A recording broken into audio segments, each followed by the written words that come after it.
It started with a text from my dad, which should have been my first red flag. He was stuck in Denver because of a snowstorm that had shut down the airport, and he wouldn't be home for the weekend. He told me to hold down the fort, and more specifically to make sure your stepmother doesn't get too bored. I remember rolling my eyes at that. My stepmother, Vanessa, was 37, a former Pilates instructor with a sharp laugh and a way of looking at you that made you feel like you were the only person in the room, even if you were just her stepson who she'd known for 8 years. She didn't get bored. She got restless. There was a difference. The house was this sprawling modern thing in the hills overlooking the city, all glass and steel and cold, beautiful surfaces that cost more than most people's homes. My dad had built his wealth from the ground up, a self-made software mogul who still worked like he was trying to prove something. He married Vanessa about 5 years after my mom passed, and while the transition was rocky, I eventually came to appreciate her. She was unpredictable and a little chaotic, but she was never cruel, and she made my dad happy. Or at least he seemed happy. He had that dopey, infatuated look that men get when they know they've landed way out of their league. By Friday night, the house felt like a crypt. I was 24, living in the guest house out back while I figured out my next career move, which was a polite way of saying I was still recovering from a startup failure that had cost me my savings and my dignity. I had the main house to myself, or so I thought. I was in the kitchen, making myself a sandwich, when I heard the front door burst open, followed by a cascade of shrieking laughter. Vanessa swept in, flanked by 2 women I'd seen at parties but never really talked to. There was Claire, a statuesque blonde with a severe bob who was a high-end real estate agent, and then there was Mia, who was smaller, with dark curly hair and a perpetual smirk, like she was in on a joke no one else understood. Vanessa was already slightly tipsy, her dark hair messy from the wind, her expensive silk blouse untucked from her jeans. She was always beautiful, but tonight there was a wildness in her eyes, a reckless energy that seemed to vibrate off her skin. "Stepson, you're here," she exclaimed, throwing her arms wide as if she'd just found a lost puppy. She stumbled towards me and kissed me on the cheek, leaving a faint scent of tequila and expensive perfume. "We're having a girls' night. You don't mind, do you? Your father is 1,000 miles away, and this house is just so big and empty." "It's your house, Bea," I said, pulling away from the hug. "I was just grabbing some food and heading back to the guest house." "Oh, don't you dare," Claire said, her voice a little sharp. She was already holding a bottle of champagne that she'd produced from somewhere. "You're part of the furniture. Vanessa talks about you all the time. We need a man's perspective." "Yeah, what do you think, handsome?" Mia asked, leaning against the kitchen island, her eyes tracing up and down my body in a way that made me feel both flattered and a little defensive. "Are we too much for you?" "I think you guys look like you're just getting started," I said, trying to keep my voice light. I had always been a little awkward around Vanessa's friends. They were older, more sophisticated, and they operated in a world of brunches and Botox and 6-figure handbags that I didn't belong to. "That's the spirit," Vanessa said, linking her arm through mine. "Come on, we're going in the hot tub. I've had a hell of a week and I need to de-stress." That was the moment my gut gave a little lurch. The hot tub was down a flight of stairs off the master patio, tucked into a grove of trees for privacy. It was a cozy, intimate spot, and the last thing I wanted was to be stuck in a small space with 3 drunk women. But Vanessa had a grip on my arm, and she was already tugging me towards the sliding glass doors. "I don't have a suit," I protested weakly. "Oh, please," Mia said, rolling her eyes. "It's dark. Just hop in your boxers or whatever. We're all adults here." We were all adults here. That phrase felt like a warning. The hot tub was bubbling, steam rising into the cool night air. The lights in the water cast an ethereal blue glow on their faces as they slipped off their robes and slid into the water. Vanessa was wearing a tiny black bikini that was nothing more than a few scraps of fabric. Claire had on a white one-piece that looked like it had cost more than my car. Mia, shameless, wore a red string bikini that was barely there at all. I felt like a fool in my old gym shorts, sliding into the water across from them. The heat immediately worked its way into my muscles, loosening the tension I didn't realize I'd been holding. They were passing a bottle of expensive vodka around, the kind my dad kept in the crystal decanter he never let anyone touch. The conversation was a blur of gossip and complaints about their husbands, their jobs, the idiots in their spin classes. You know what I miss? Vanessa said suddenly, her voice getting quieter as she leaned back against the jets. I miss passion. I miss that feeling of someone looking at you like they can't control themselves. Claire snorted. You're married to one of the wealthiest men in the state, honey. You get to buy whatever passion you want. That's not what I'm talking about, Vanessa insisted. There's a difference between a luxury car and a sports car, you know? A luxury car is smooth and safe. A sports car is dangerous. It makes you feel alive. The water was churning around us, and I was trying to become invisible, to shrink into the bubbles. The alcohol was burning through my veins, and the combination of the hot water and the alluring scent of their perfume was making my head spin. Mia swam a little closer to me. What about you, college boy? What do you miss? She asked, her voice husky. I miss being able to walk away from a kitchen without my back hurting, I joked, trying to deflect. Mia reached out and splashed me. Don't be coy. You're the only man here, and we're very, very bored. Vanessa laughed, but it wasn't her usual laugh. It was lower, more dangerous. Mia, leave him alone. He's my stepson. He's off limits. There was a pause, a heavy pause that held way too much meaning. Off limits, she repeated, her eyes locking with mine. The way she said it didn't sound like a rule. It sounded like a suggestion. It sounded like she was daring herself to break it. Claire, who had been quiet for a while, suddenly slapped the water in frustration. This is ridiculous. I'm tired of listening to you two complain about your perfect lives. I'm tired of being a good girl. She stood up, water cascading down her body. If we're going to do this, let's do it right. She reached for a second bottle, this one unopened, and popped the cork with a loud bang. The champagne fizzed over, running down her hand and dripping into the water. She poured a glass for everyone and passed them around. A toast, Claire announced, to doing what we want, to tonight. Because tomorrow we have to go back to being responsible, boring people. But tonight is ours. We clinked glasses, the crystals singing in the quiet night. The bubbles of the hot tub swirled around us, the steam masking the condensation on the glasses. I took a long drink, letting the champagne burn its way down my throat. I was in dangerous territory, and I knew it. The smile on Vanessa's face wasn't the one she wore for family dinners. It was the smile of a hunter. You're looking at me differently tonight, I said, the alcohol emboldening me. I was looking directly at Vanessa, trying to call her bluff. She didn't look away. She swam closer, the current of the water pushing her against my leg. She rested her hand on my knee under the water. Maybe I'm just seeing you differently tonight, she replied, her voice barely a whisper over the gurgle of the jets. Maybe you're not just a kid anymore. The air crackled. I could feel the heat of her hand through my soaking shorts, a point of pressure that felt like a brand. Mia was watching us with a predatory gleam in her eyes. Claire was leaning back, a self-satisfied smirk on her face. He's not, Mia chimed in, trailing her finger along the rim of her glass. He's definitely not a kid. I looked at the sky, searching for a star, a point of normalcy in a world that was spiraling out of control. The silence stretched, thick and heavy.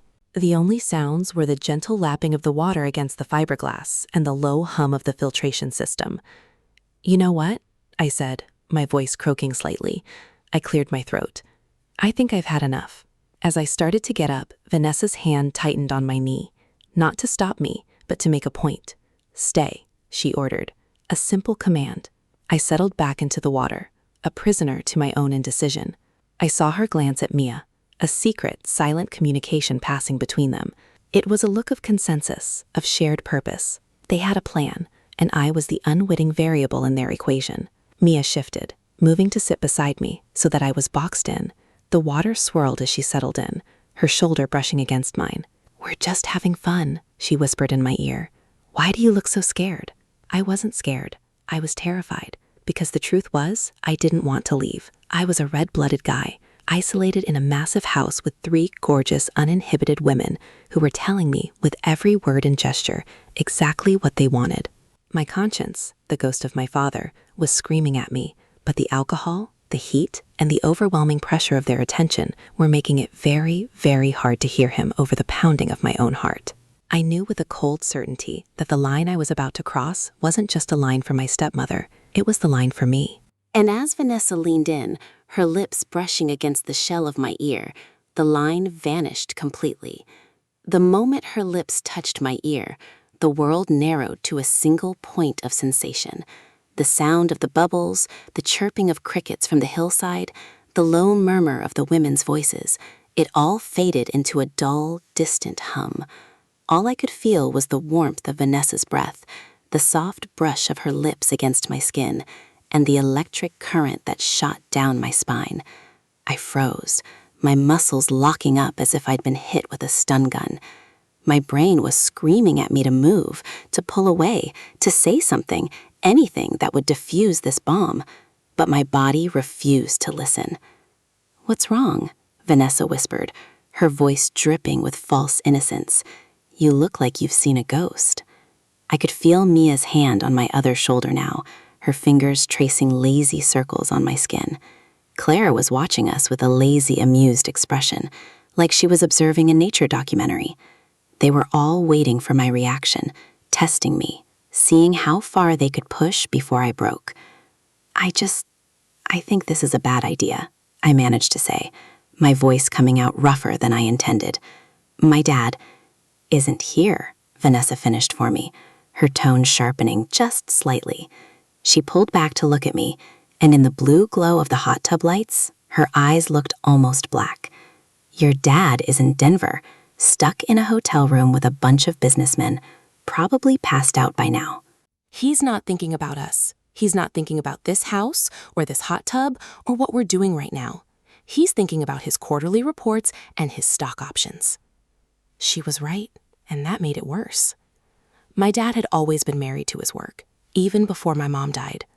After her passing, he threw himself into his company with a vengeance, using it as a shield against grief.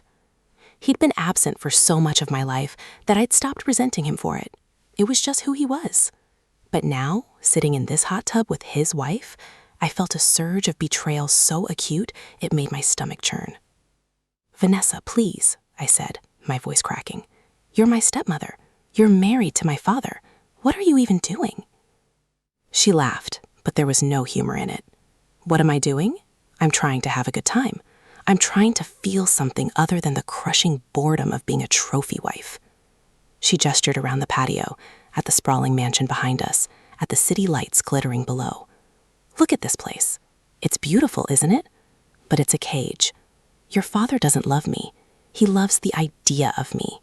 He loves having a beautiful woman on his arm at galas and board meetings. But when was the last time he looked at me like he actually saw me?" I didn't have an answer for that. I'd seen the way my dad treated her, the way he talked to her like she was a decorative piece rather than a person. He was proud of her, sure, but there was a distance there, a coldness that I'd always attributed to his personality. But maybe it wasn't just him. Maybe the rot went deeper than I'd realized. "This isn't about your father," Mia interjected, her voice smooth as silk. She'd moved even closer, pressing her thigh against mine under the water. "This is about us, about right now. Why can't you just let yourself enjoy this? No one has to know." "Except for you three," I pointed out, trying to inject some logic into the conversation. "And me. That's 4 people who know. 4 people who have no reason to tell anyone," Claire said, finally speaking up. She swam over to join us, positioning herself on my other side, so that I was surrounded. "We're not going to tell your dad, obviously. Why would we? We're not trying to blow up anyone's life. We're just trying to have a little fun. Is that so wrong?" I looked at each of them in turn, trying to find some sign of hesitation, of guilt, of anything that might indicate they were having second thoughts. But all I saw was determination.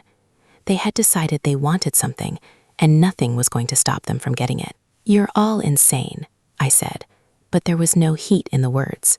The alcohol was making everything fuzzy around the edges, softening the sharp corners of my conscience. "This is insane, is it?" Vanessa asked, tilting her head. "Or is it the most honest thing we've done in years?" Before I could respond, she leaned in and kissed me. Her lips were soft and warm, tasting of champagne and something sweeter underneath. For a moment, I was too shocked to react. Then, against every instinct I possessed, I kissed her back. My hand came up to cup her face, my fingers tangling in her wet hair. She made a small sound against my mouth, somewhere between a sigh and a moan, and the sound sent a jolt of pure heat straight to my groin. When we finally broke apart, I was breathing hard. My heart was pounding so fast I could feel it in my throat. Vanessa was smiling, a triumphant smile that made my stomach flip. "See," she said softly, "that wasn't so hard, was it?" Mia was watching me with hunger in her eyes. "My turn," she said, and before I could react, she was kissing me too. She was more aggressive than Vanessa, her teeth grazing my lower lip, her hands sliding up my chest under the water. I was drowning in sensation, unable to think straight, unable to form a coherent thought beyond the overwhelming need for more. Claire was the last one. She was gentler, more deliberate, as if she was savoring the moment. When she pulled back, she ran her thumb across my bottom lip, wiping away traces of her lip gloss. "Not bad for a kid," she said, her tone almost clinical. "A little inexperienced, but we can work on that." I should have been offended. I should have been disgusted with myself. Instead, I felt a surge of pride, of validation. These beautiful, successful women were choosing me, wanting me. For the first time in months, I didn't feel like a failure. I felt like a king. "What now?" I heard myself ask, the words slurring slightly. The champagne was going to my head, mixing with the heat and the adrenaline to create a dangerous cocktail. "Now," Vanessa said, her voice dropping to a husky whisper, "we take this inside. Your father's bedroom has a very large bed, and I want to see what you can do when you have some room to move." She stood up. Water cascading found her body, and I watched, mesmerized, as she stepped out of the hot tub and reached for her robe. Claire and Mia followed, leaving me alone in the churning water, my mind reeling. I should have gotten out. I should have walked back to the guest house, locked the door, and pretended this night had never happened. I should have called my dad and warned him that his wife was a snake who was about to destroy everything he'd built. But I didn't. Instead, I sat there in the warm water, listening to the sound of their footsteps on the patio tiles, feeling the phantom echoes of their kisses on my lips. My body was buzzing with anticipation, every nerve ending alive with want. "Are you coming or not?" Mia called from the doorway, her silhouette outlined against the light spilling from the house. "Don't keep us waiting." I got up. The walk through the house was surreal. Everything looked the same, but it all felt different. The expensive art on the walls, the plush carpets, the crystal chandeliers overhead, they were all props in a play I'd never known I was starring in. Vanessa led the way, her robe tied loosely around her waist, revealing flashes of smooth brown skin. Claire and Mia followed close behind me, their hands occasionally brushing against my back, my arms, the small of my waist. When we reached the master bedroom, Vanessa pushed open the door and stepped aside, gesturing for me to enter. The room was huge, dominated by a king-sized bed with dark silk sheets. A floor-to-ceiling window offered a panoramic view of the city, the lights twinkling like stars below. "This is where the magic happens," Vanessa said, a smirk playing at the corners of her mouth. "Or where it's supposed to happen anyway. Your father hasn't touched me in 3 months. I'm starting to think he's forgotten what I look like without clothes on." "Maybe he's just tired," I offered lamely. "Tired of me," she corrected. "That's the real problem. He's tired of me, and I'm tired of being invisible. But tonight, I'm going to be seen." She dropped her robe and stepped towards me, her body glistening in the dim light. "And so are you." I swallowed hard, my throat suddenly dry. My resolve was crumbling, piece by piece.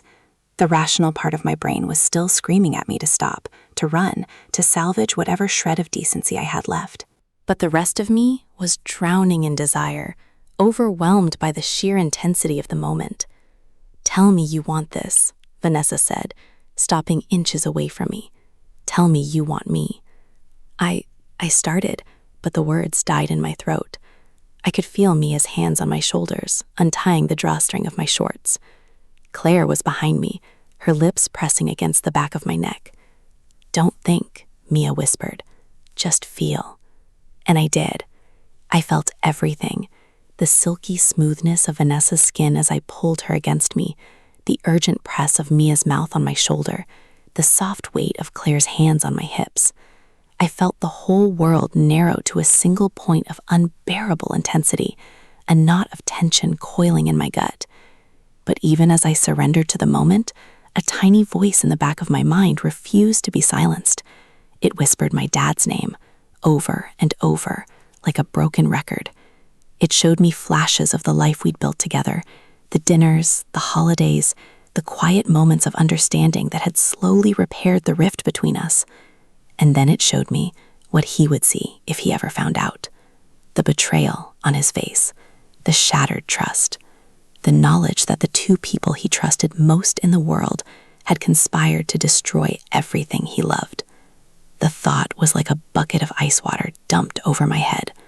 "Stop," I said, my voice barely a whisper. No one heard me. I said, "Stop." I shoved Vanessa away, hard enough that she stumbled back onto the bed. Mia and Claire froze, their hands still on me, their expressions shifting from surprise to confusion to something that looked almost like anger. "What's wrong with you?" Mia demanded. "We were having fun." "This isn't fun," I said, my chest heaving. "This is messed up. You're my dad's wife. And you guys?" I looked at Claire and Mia, shaking my head. "I don't even know you. This is insane. I'm insane. We're all insane." Vanessa sat up on the bed, her eyes blazing. "You don't get to do this," she said, her voice cold. "You don't get to lead us on and then back out. We've been building up to this all night, and you're just gonna walk away?" "Yes," I said, surprised by the conviction in my voice. "I am. Because if I don't, I'll never be able to look at my dad again. And I love him, Vanessa. No matter how absent he is, no matter how much of a workaholic he is, he's still my dad. And you're his wife. What you're asking me to do, I can't do it." "Can't or won't?" she shot back, her voice dripping with venom. "Both," I said, turning away. I grabbed my shorts from the floor and pulled them on, fumbling with the wet fabric. "I'm leaving. I'm going back to the guest house and I'm going to pretend this never happened, and I suggest you do the same." "Pretend?" Claire laughed, a harsh, brittle sound. "You think you can just pretend? After everything that just happened?" "I don't think," I said, pausing at the door. "I know. Because that's the only way any of us get out of this intact. You all had your fun. Now it's time to be adults." I walked out of the bedroom without looking back, my heart pounding in my ears. The house felt darker now, the shadows longer and more menacing.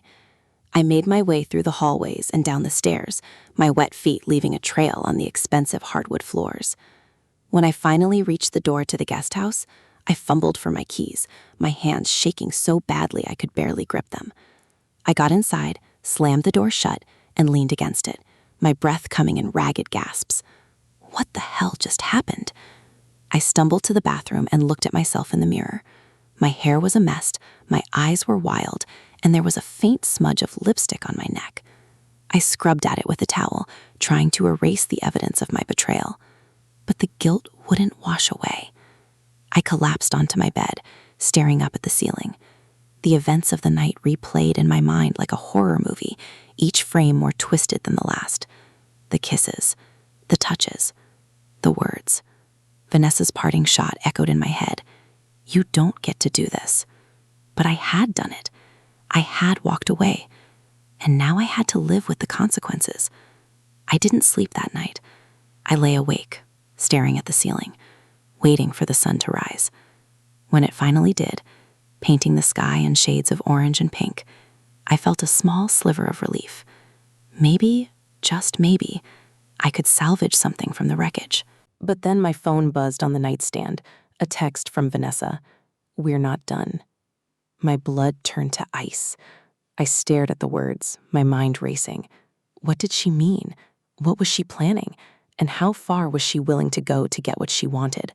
I didn't have the answers, but I knew, with a certainty that chilled me to the bone, that this wasn't over, not by a long shot.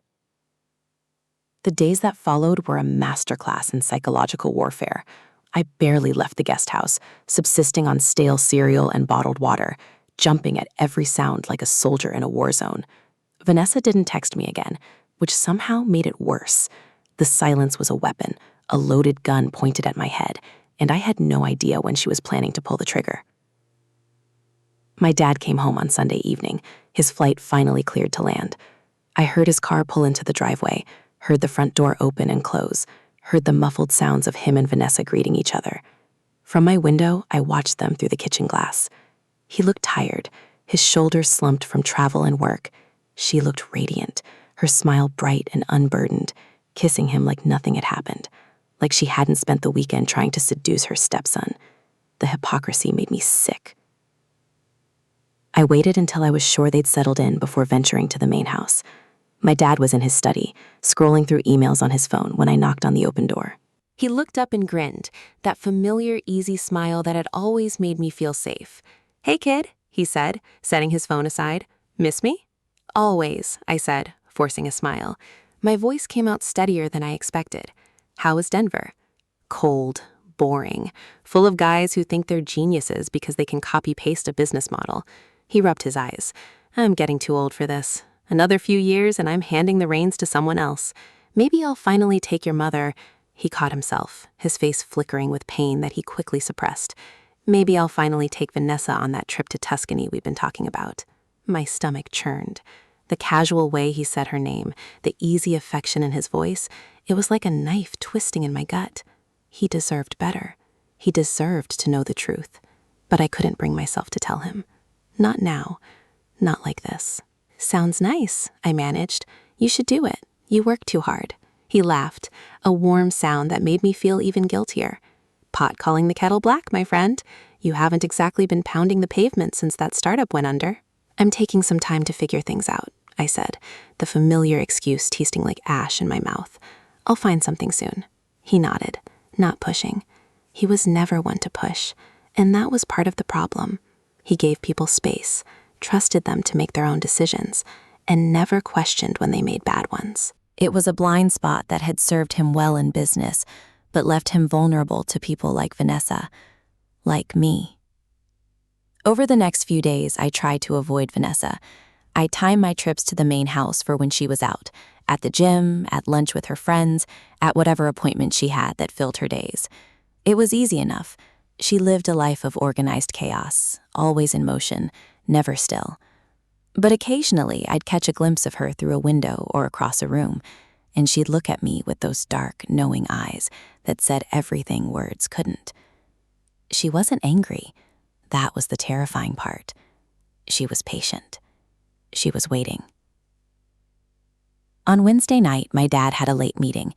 I'd been in the main house, raiding the fridge for something to eat, when I heard the click of heels on the marble floor. I froze, a container of leftovers in my hand, as Vanessa appeared in the kitchen doorway. "Don't run," she said, her voice calm. "I just want to talk." "Nothing to talk about," I said, not looking at her. I focused on the container in my hands, the food inside growing cold. Everything that happened, it was a mistake. We both know that. "Do we?" She moved closer, and I could smell her perfume, that familiar scent that made my head spin. "Because I don't think it was a mistake. I think it was a revelation." I finally looked at her. She was dressed casually, a silk robe over a satin nightgown, her hair loose around her shoulders. She looked soft, almost vulnerable, and I hated how that made my resolve waver. "You need to stop," I said, my voice harder than I felt. "You're my dad's wife. I'm his son. What you're doing isn't just wrong, it's cruel. He loves you, and you're using that love to hurt him." "Am I hurting him?" She tilted her head, a small smile playing at her lips. "Or am I giving him a reason to actually notice me? He's so busy building his empire that he forgets I'm here. Do you know what that's like? To be invisible?" "Then talk to him," I said, my frustration boiling over. "Go to therapy, get a hobby, do something that doesn't involve me." She laughed, a soft, melodic sound that didn't match the coldness in her eyes. You think I haven't tried all of that? I've tried everything, and nothing works. Your father doesn't see me anymore. But you. She stepped closer, close enough to touch. You see me. You've always seen me, whether you realize it or not. Vanessa, don't. What are you afraid of? She reached out, her fingers brushing against my chest. That your dad will find out? He won't. Not unless you tell him. Or you, I said, my heart pounding. She paused, her hand still against my chest. For a moment, her mask slipped, and I saw something raw and vulnerable underneath. Is that what you think of me? That I'd destroy someone I love just to hurt you? I don't know what to think anymore, I admitted. I don't recognize you. I don't recognize myself. She was quiet for a long moment, her fingers tracing absent patterns on my shirt. When she spoke again, her voice was softer, almost wistful. Your father and I haven't been happy for years, she said. I know you don't want to hear that, but it's true. We stay together because it's easier, because we're comfortable. But there's no fire there anymore. There's no passion. And do you think there's passion between us? I asked, incredulous. We barely know each other. I know you better than you think, she said, her eyes meeting mine. I know you're kind. I know you're loyal. I know you're lost right now, trying to figure out who you're supposed to be. And I know you're scared of what you're feeling because it doesn't fit into the box you've built for yourself. I didn't have a response to that because she was right. I was scared. I was terrified of the things I felt when I was around her, the way my pulse quickened and my thoughts scattered like leaves in the wind. I'm not going to tell your dad, she said, stepping back. I'm not going to blackmail you or threaten you. That's not what this is about. Then what is it about? I asked, my voice barely a whisper. She smiled, but it didn't reach her eyes. It's about seeing if you have the courage to take what you want, or if you're going to spend your whole life running away from it. She turned and walked out of the kitchen, leaving me standing there with the cold container of food in my hands and the weight of her words pressing down on me. I didn't sleep again that night. The next few weeks were a blur of avoidance and tension. I started looking for jobs, anything to get me out of the house. I applied to positions all over the city, from tech startups to retail gigs, desperate for an escape. But every time I got an interview, something would happen. The position would be filled, the company would restructure, my application would be lost in the system. It was like the universe was conspiring to keep me trapped. Looking back, I should have realized Vanessa was behind it. She had connections everywhere, a network of wealthy friends and influential acquaintances who could make things happen with a single phone call. But at the time, I chalked it up to bad luck. My dad, oblivious as ever, started noticing my mood. He pulled me aside one evening, his face creased with concern. You okay, kid? He asked. You've been looking rough lately. You eating? Sleeping? Fine, I said, the automatic response that had become my shield. Just stressed about finding a job. He nodded, clapping me on the shoulder. Don't worry about it. Take your time. You've got a safety net here as long as you need it. Those words should have been comforting. Instead, they felt like a cage. One night, my dad had to go out of town again, a last-minute business trip to meet with investors. I was in the guest house, scrolling through job listings on my laptop, when I heard a knock at the door. My heart seized. I knew who it was before I even looked up.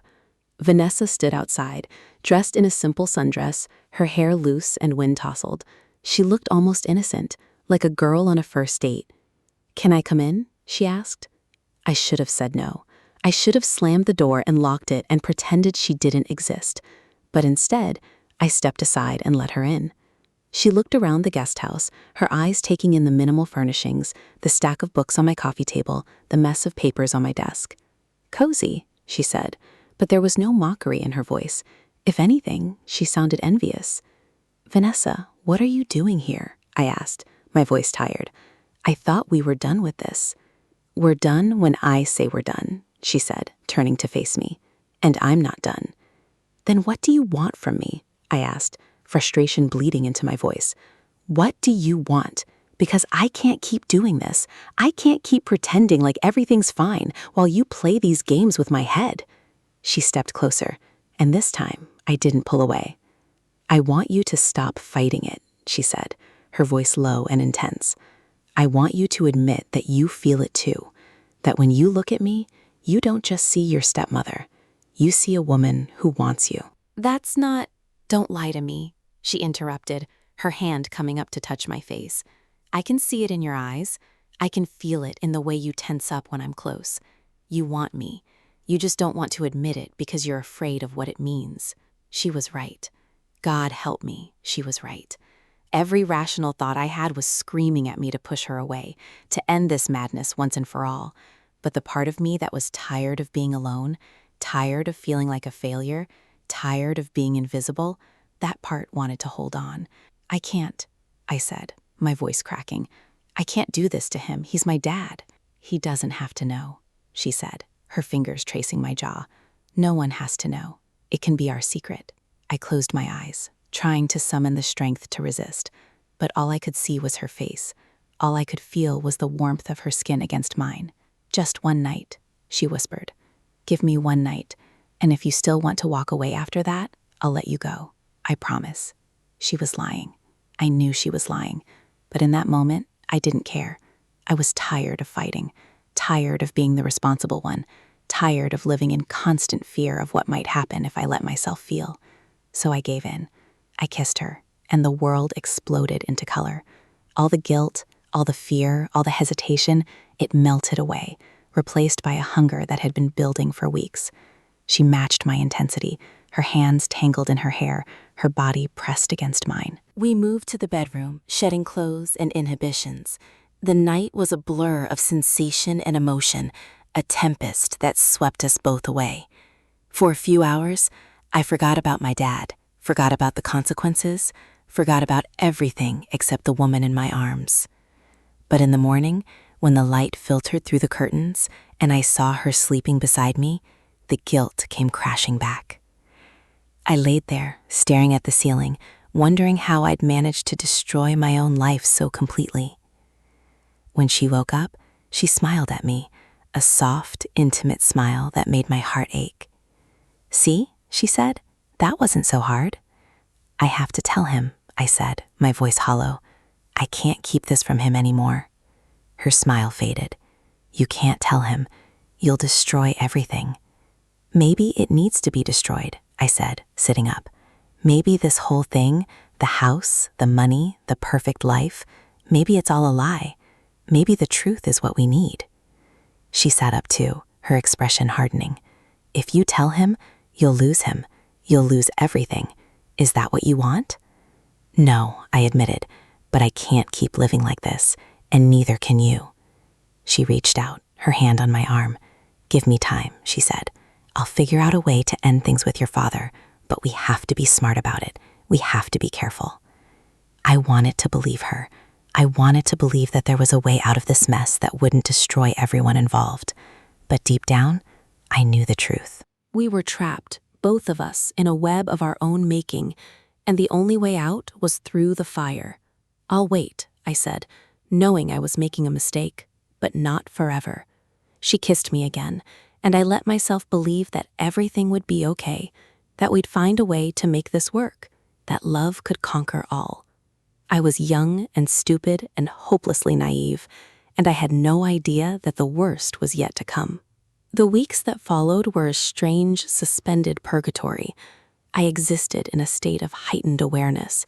Every creak of the floorboards, every buzz of my phone, every glance from Vanessa sending my heart into a frantic rhythm.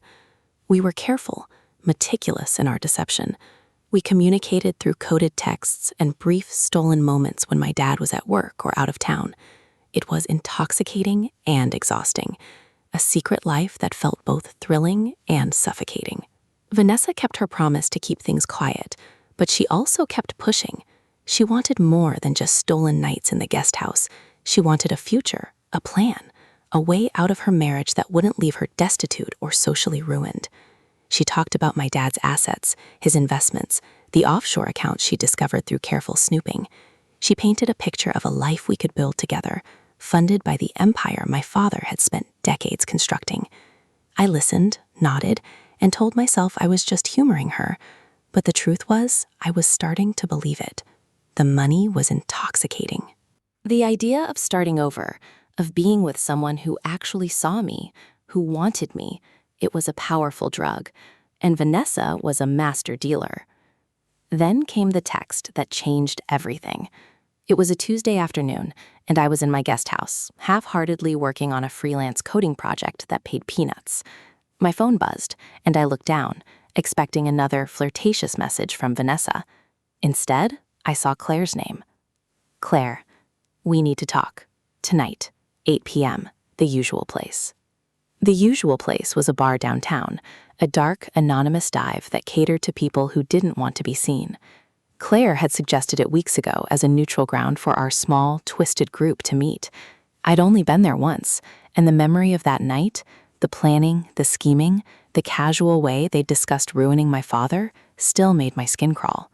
I thought about ignoring the message. I thought about deleting it and pretending I'd never seen it. But curiosity and a healthy dose of fear got the better of me. At 8 p.m., I walked into the bar. It was dimly lit, smelling of stale beer and desperation. Claire was already there, sitting in a corner booth, a half-empty glass of whiskey in front of her. Her face was grim, her usual veneer of cool confidence replaced by something that looked almost like anxiety. "Thanks for coming," she said, as I slid into the seat across from her. "I wasn't sure you would." "Neither was I admitted. What's going on? Is something wrong?" She took a long sip of her whiskey, then set the glass down with a heavy thud. "Vanessa is planning to leave your father, but not in the way you think." My blood ran cold. "What do you mean?" Claire leaned forward, her voice dropping to a conspiratorial whisper. "She's not just leaving him. She's going to destroy him. She's been documenting everything, every financial irregularity, every questionable business deal, every moment of indiscretion she's witnessed over the years. She's building a case to take him for everything he's worth." "That's insane," I said, shaking my head. "She loves him. She told me she was going to end things cleanly." "Love?" Claire laughed, a harsh, bitter sound. "Vanessa doesn't love anyone but herself. She's been planning this for years. You were just a convenient piece of the puzzle, a way to get leverage." I felt like I'd been punched in the gut. "Leverage? What do you mean?" "Think about it," Claire said, her eyes boring into mine. "What happens when your father finds out about you two? He'll be devastated. He'll be furious. And in his rage, he'll do something stupid, something that will make him look bad in court. Vanessa knows this. She's counting on it." I stared at her, my mind reeling. I couldn't believe what I was hearing. Vanessa had been playing me from the very beginning. Every kiss, every whispered promise, every moment of intimacy, it was all a performance, a means to an end. "How do you know all this?" I asked, my voice barely a whisper. "Because she told me," Claire said, her expression unreadable. "She thinks I'm on her side. She thinks I'm helping her, but I'm not. I'm not about to let her destroy a good man just to pad her own pockets." "Why are you telling me this?" I asked. "What do you get out of it?" Claire was quiet for a moment, her gaze drifting to the window. "Your father helped me once," she said, her voice softening.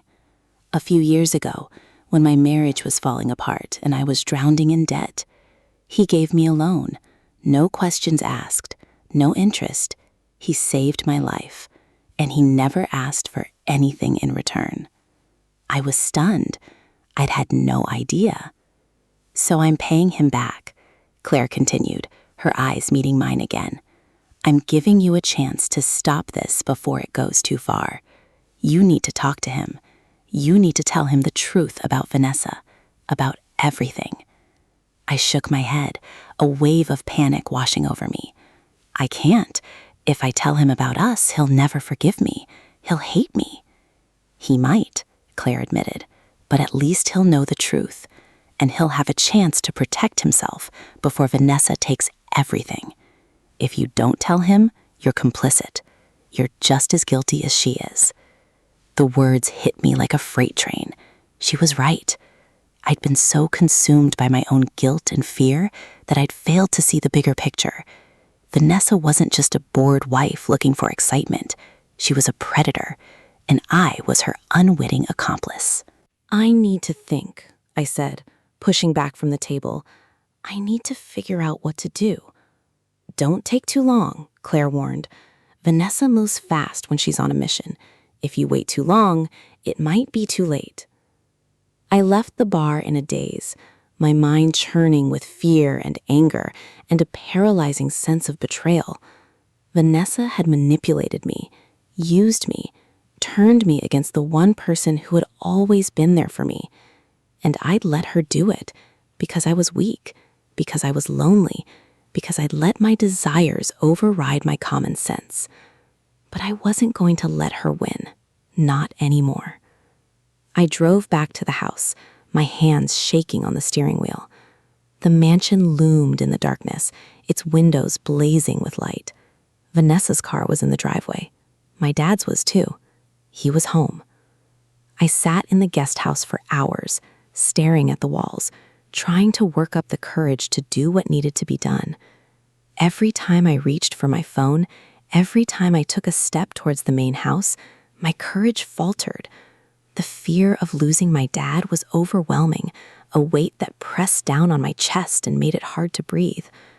But then I thought about Claire's words, about Vanessa's plan, about the cold, calculated way she'd manipulated me. And I knew that if I didn't act now, I'd regret it for the rest of my life. At 2 a.m., I walked to the main house. The lights were off, the silence absolute. I let myself in with my key, my footsteps echoing in the empty hallway. I climbed the stairs to the master bedroom, my heart pounding so hard I could hear it in my ears. I knocked on the door. There was a rustling sound, and then my dad's voice, groggy with sleep. "Who is it?" "It's me," I said. "I need to talk to you. It's important." The door opened a crack, and my dad's face appeared, creased with confusion. "Son, what's wrong? What time is it?" "Late," I said. "I know, but I need to tell you something, and I need you to listen." He opened the door wider, letting me in. Vanessa was sitting up in bed, her hair mussed, her expression guarded. She looked at me, and I saw something flicker in her eyes. Surprise, then fear, then a cold, calculating calm.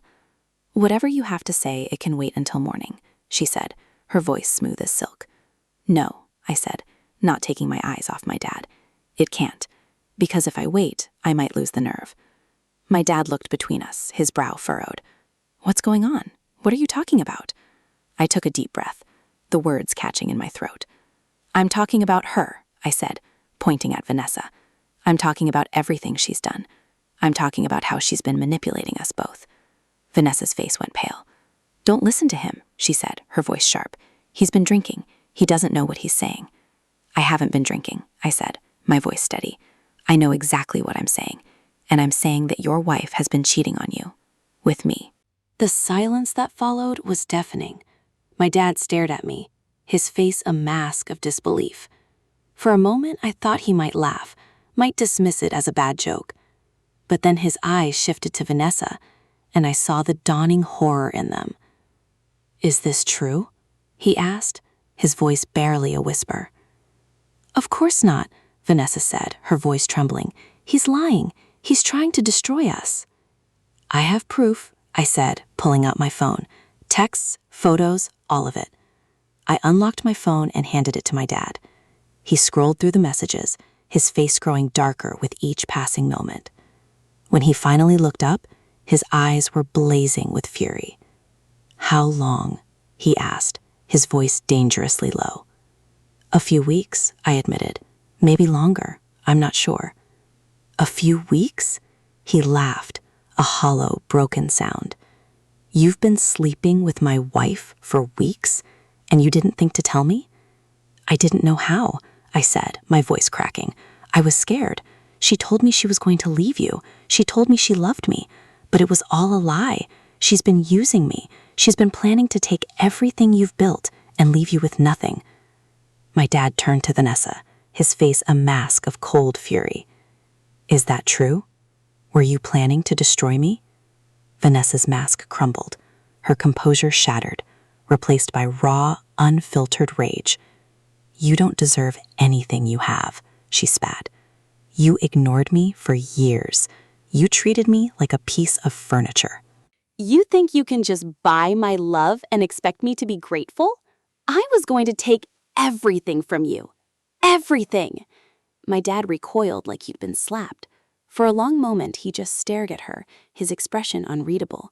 Then he turned to me, his eyes filled with a pain so deep it made my stomach lurch. "Get out," he said, his voice hollow. "Both of you. Get out of my house." "Dad," I started. "I said get out," he shouted, his voice echoing off the walls. "I don't want to see either of you ever again." I stumbled out of the room, my legs barely able to carry me. Vanessa followed, her face twisted with hatred and despair. We walked down the stairs in silence, past the expensive art and the crystal chandeliers, past the life my dad had built and we had destroyed. When we reached the front door, Vanessa turned to me, her eyes blazing. "I hope you're happy," she hissed. "You've ruined everything." "No," I said, meeting her gaze. "You did that all on your own." I walked out into the night, leaving her standing in the doorway. The air was cold, but I didn't feel it. All I felt was the weight of what I'd done, the knowledge that I'd lost the one person who had always believed in me. I got in my car and drove without direction, the city lights blurring past. I didn't know where I was going. I didn't know what I was supposed to do next. All I knew was that I was alone, truly alone, for the first time in my life. And it was exactly what I deserved.